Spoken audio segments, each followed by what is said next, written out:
ہم وہی کہیں گے جو ہمارا دین ہم کو بتاتا ہے. عمل کرو تو تمہارا بھلا ہے، نہیں کوئی عمل کرے تو نقصان ہمارا نہیں ہے، اسی کا نقصان. اللہم صلی علی سیدنا مولانا محمد طب القلوب ودوائها وعافیة الابدان وشفائها ونور الابصار وضیائها وعلى آلہ وصحبہ وبارک وسلم صلاة وسلاما علیک یا رسول اللہ صلی اللہ تعالی علیہ وسلم.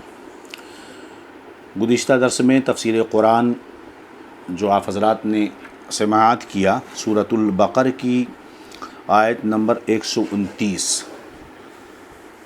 اس کا ترجمہ اور تفسیر ہو چکی. آج آیت نمبر 130 ہے، 130. قال اللہ عز وجل اعوذ باللہ من الشیطان الرجیم بسم اللہ الرحمن الرحیم ومن يرغب عن ملة إبراهيم إلا من سفه نفسه ولقد اصطفيناه في الدنيا وإنه في الآخرة لمن الصالحين.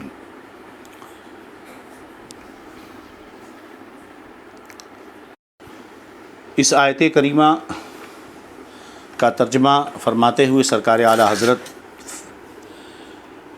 کنز الایمان میں وَمَن يَرْغَبُ عَن مِلَّةِ إِبْرَاهِيمَ إِلَّا مَن سَفِهَ نَفْسَهُ، اور ابراہیم کے دین سے کون منہ پھیرے سوا اس کے جو دل کا احمق ہے. ایک تو دماغ کا بیوقوف ہوتا ہے، یعنی دل کا احمق. ظاہر سی بات ہے کہ دل ہی بادشاہ ہوتا ہے انسان کے جسم میں. اور آپ کو ہم بتاتے آ رہے ہیں کہ مسلسل یہ آیتیں یہود و نصارہ کفار مشرکین مکہ کو یہ تنبیہ کی جا رہی ہے کہ تم حضرت ابراہیم علیہ السلام کے ذات پر فخر کرتے ہو، ان کے نسب سے ہونے کا دعویٰ کرتے ہو، تو پھر ان کا طریقہ وہی تو ہے جو میرا محبوب آخری پیغمبر محمد عربی صلی اللہ علیہ وسلم دے رہے ہیں. ان کا اسلام کا جو طریقہ ہے وہی تو حضرت ابراہیم کا طریقہ تھا. پھر ان کے طریقے سے کیوں پھر رہے ہو؟ پھر فرمایا کہ جو ان کے طریقے سے، ان کی ملت سے، ان کے دین سے پھرتا ہے وہ دل کا احمق ہے. وَلَقَدْ اصْطَفَيْنَاهُ فِي الدُّنْيَا وَإِنَّهُ فِي الْآخِرَةِ لَمِنَ الصَّالِحِينَ، اور بے شک ہم نے دنیا میں اسے چن لیا. جیسا کہ پیچھے آیت کریمہ گزری جس میں حضرت ابراہیم نے دعا کی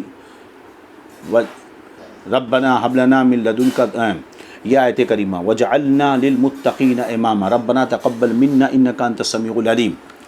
پیچھے آیت کریمہ آپ نے حضرت ابراہیم کی دعا ہے نا کہ اذ ابتلی ابراہیم ربہ بکلمات فاتمہن قال انی جاعلک للناس اماما قال ومن ذریتی قال لا ینال عہد الظالمین. تو یہ آیت کریمہ اللہ فرماتا ہے کہ ہم نے اسے دنیا میں چن لیا، یعنی لوگوں کا امام، رہبر و پیشوا بنایا.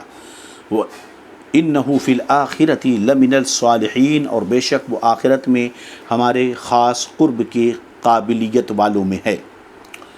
اس آیت کریمہ کا شان نزول یہ ہے کہ علماء یہود میں حضرت عبداللہ ابن سلام، یہ پہلے یہودی تھے، علماء یہود میں شمار کیے جاتے تھے، اور ان کے علم اور دانائی پر یہود فخر کرتے تھے. یہ بعد میں اسلام لائے. بہرحال اسلام لانے کے بعد حضرت عبداللہ ابن سلام اسلام لانے کے بعد اپنے دو بھتیجوں، ان کے دو بھتیجے سے، ایک مہاجر اور دوسرے سلمہ، ان دونوں کو انہوں نے اسلام کی دعوت دی اور ان سے فرمایا کہ تم کو معلوم ہے کہ اللہ تعالیٰ نے توریت میں فرمایا ہے کہ میں اولاد اسماعیل سے ایک نبی پیدا کروں گا جس کا نام احمد ہوگا. کیونکہ حضرت عبداللہ ابن سلام جو ہے یہ تو یہود کے عالم تھے اور توریت میں کیا ہے وہ سب ان کو علم تھا. تو انہوں نے اپنے دونوں بھتیجوں کو توریت کی تعلیم کے بارے میں بتایا کہ توریت میں تو یہ لکھا ہوا ہے کہ بنی اسماعیل میں ایک جو ہے نبی پیدا ہوگا جس کا نام احمد ہوگا. جو ان پر ایمان لائے گا راہ یاب ہوگا، وہ راستے پر ہوگا، اور جو ایمان نہ لائے گا وہ ملعون ہے. یہ سن کر تو حضرت سلمہ ایمان لے آئے اور مہاجر نے اسلام سے انکار کر دیا. اس پر یہ آیت کریمہ اللہ تعالیٰ نے نازل فرما کر ظاہر کر دیا کہ جب حضرت ابراہیم علیہ السلام نے خود اس معظم رسول کے مبعوث ہونے کی دعا فرمائی ہے تو جو ان کے دین سے پھرے گا وہ حضرت ابراہیم کے دین سے پھرا، تو اس میں یہود و نصارہ اور مشرکین عرب پر تعریض ہے، یعنی اشارتاً اعتراض ہے، جس کو ہم اپنی زبان میں کہہ لیں، یہاں ذات باری تعالیٰ میں مناسب نہیں، طنز کرتے ہیں، طنز ایک طرح کی تعریض ہے، ہاں، کہ آپ آسانی سے سمجھیں گے، طنز کرنا ہے نا، تو یہ آسانی کے لیے ہم سمجھا رہے ہیں، یہاں پر وہ فٹ نہیں بیٹھے گا۔ تو بہرحال مشرکین عرب پر تعریض ہے، جو اپنے آپ کو فخر کے طور پر حضرت ابراہیم علیہ السلام کی طرف منسوب کرتے تھے، اور ظاہر سی بات ہے کہ جب ان کے دین سے پھر گئے تو شرافت کہاں رہی؟ تم اپنے آپ کو کے اندر شرافت ظاہر کرتے تھے کہ تم حضرت ابراہیم کے دین پر ہو، ان کی اولاد میں سے ہو، تو یہ کہاں پر رہی؟ تو اللہ تبارک و تعالیٰ نے یہاں پر گویا کہ اس آیت کریمہ میں ان کے اوپر تعریض ہے، سمجھ رہے ہیں کہ نہیں؟ تو اب یہاں پر چند الفاظ ہیں، من یرغب عن ملت ابراہیم، ملت ان احکام کو کہتے ہیں جو اللہ تعالیٰ نے انبیاء کرام علیہ السلام کی زبانوں سے اپنے بندوں کے لیے مشروع فرمایا، تاکہ بندوں کو اللہ کا قرب ہو، اور دین کا بھی یہی معنی ہے۔ لیکن یاد رہے کہ دین اور ملت میں یہ فرق ہے کہ یہ دین کی اضافت اللہ کی طرف بھی ہوتی ہے، جیسے لا تأخذکم بہما رأفۃ فی دین اللہ، اس میں دیکھیے دین کی اضافت اللہ کی طرف ہوئی، اور انبیاء کرام کی طرف بھی دین کی حفاظت ہوتی ہے، جیسے قل یا ایھا الناس ان کنتم فی شک من دینی، حضرت یونس میں سورہ یونس میں یہ آیت ہے، اور مسلمانوں کی طرف بھی دین کی اضافت ہوتی ہے، جیسے الیوم اکملت لکم دینکم، تو لکم دینکم، الیوم اکملت لکم دینکم، آج کے دن ہم نے تمہارے لیے تمہارے دین کو مکمل کر دیا۔ تو یہ دین کی اضافت اللہ رب العزت کی طرف، انبیاء کرام کی طرف اور مومنین کی طرف ہوتی ہے۔ اس کے برعکس ملت صرف جو ہے انبیاء علیہ السلام کی طرف کی جاتی ہے، یہ صاحب مفردات نے اس کی توضیح فرمائی ہے۔ تو بہرحال مگر یاد رہے کہ دین، ملت، شریعت، ان سب کے مفاہیم اور ان کا جو ہے کچھ خاص فرق ہے، اور یہاں بہت طویل ہوگا، اس لیے ہم یہاں پر اختصار کرتے ہیں۔ تو آپ یہاں دیکھیں کہ اللہ تعالیٰ نے پہلے یہ بیان کیا تھا کہ حضرت ابراہیم علیہ السلام کی آزمائش کی گئی، وہ آزمائش میں پورے اترے، اللہ تعالیٰ نے ان کو تمام لوگوں کا امام بنایا، یہ پہلی آیت آپ نے سنی، اور انہوں نے اللہ کے حکم سے، اللہ نے حکم دیا کہ میرا گھر بناؤ، پاک صاف رکھو، تو اللہ کے حکم سے انہوں نے بیت اللہ بنایا، اور فرمایا کہ ان کو اپنی اولاد پر شفقت تھی، انہوں نے اس کے لیے دعا کی۔ مدینہ میں رہنے والے یہود اپنا نسب حضرت اسحاق علیہ السلام کے واسطے سے حضرت ابراہیم علیہ السلام سے ثابت کرتے تھے، اور نصارہ بھی حضرت عیسیٰ علیہ السلام کی ماں کے واسطے سے حضرت ابراہیم کی طرف خود کو منسوب کرتے تھے، اور قریش مکہ چونکہ حضرت اسماعیل کی اولاد سے تھے، ان کے واسطے سے خود کو حضرت ابراہیم علیہ السلام کی طرف منسوب کرتے تھے۔ تو گویا کہ یہ سب کے سب، عیسائی ہوں، یہودی ہوں، قریش مکہ کے لوگ ہوں، یہ سب کے سب حضرت ابراہیم علیہ السلام کی طرف خود کو منسوب کرتے تھے، اور اس میں اپنا فخر سمجھتے تھے۔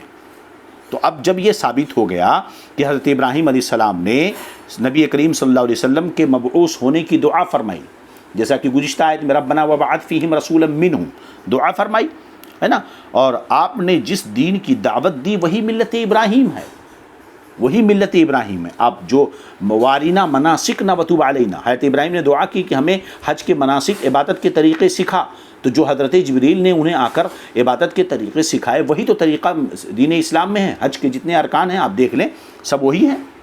تو اب جب آپ نے جس دین کی دعوت دی وہی ملت ابراہیم ہے، تو اب جو شخص خود کو ابراہیمی کہتا ہو اور دین ابراہیم سے اعراض کرے، انحراف کرتا ہو، تو اس سے بڑا بیوقوف اور کون ہوگا، سمجھے کہ نہیں؟ ہاں، تو اب یہاں پر یہ یاد رہے کہ حضرت ابراہیم علیہ السلام کے بارے میں رب نے یہ فرمایا کہ ہم نے اسے اپنے لیے چن لیا ہے نبوت کے لیے۔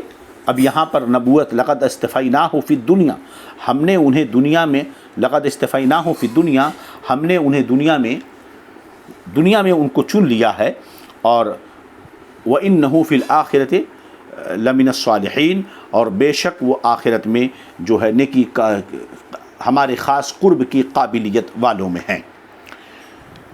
تو یہاں سے یہ ایک مسئلہ یہ بھی معلوم ہوا کہ سچے دین کی پہچان یہ ہے کہ وہ سلف و صالحین وہ سلف و صالحین کا دین ہو.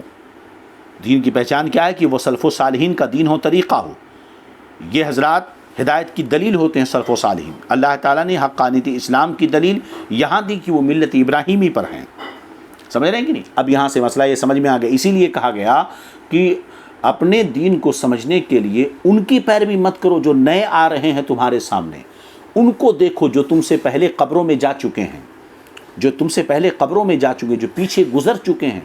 ایک لوگ کہتے ہیں نا زمانہ بدل رہا ہے، حالات بدل رہے ہیں، نیا دور آ رہا ہے. تم کہاں پرانی دقیانوسی بات 1500 سال پہلے کی کر رہے ہو؟ 1500 سال پہلے جو شریعت کا ڈھانچہ تھا آج موجودہ حالات میں وہ فٹ نہیں بیٹھتا. ارے جاہلوں، میرا دین تو وہی 1500 سال پرانا ہے. تو جب میرا دین وہی ہے تو میری فکر بھی وہی ہوگی.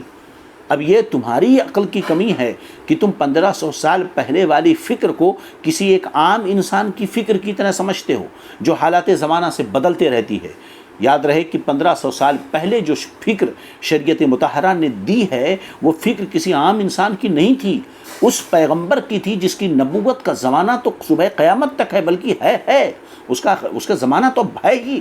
وہ آخری نبی ہے، اس کی نبوت کا اور رسالت تو ابد جو ہے قیامت تک ہے. جب وہ اس وقت تک کا نبی ہے، صبح قیامت تک کا نبی ہے، وہ اس کی رسالت ہے. یہ تک کا لفظ بھی نکال دیجئے جناب. سمجھ رہے ہیں کہ نہیں؟